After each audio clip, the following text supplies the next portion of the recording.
how to clear recommended and recently opened history on Windows 10 or 11. So if you want to remove the recommended and recently opened, which is here, if you go for the Windows, here you will have recommended, right? So if you want to remove the recommended and recent history, then you just need to go for your files. So open up your files.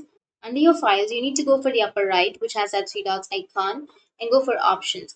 Under options, here you will have this kind of interface where you will have the privacy option, right?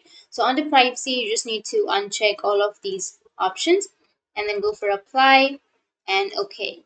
And here you can see you don't have any one of these, like you don't have the recently opened history. And other thing you can do is you just need to go for the Windows again, and here you need to go for settings. Open up your settings, go for the personalization, and under personalization go for start.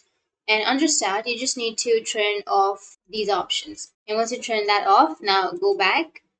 And if you open up your Windows, then here you don't have anything under your recommended.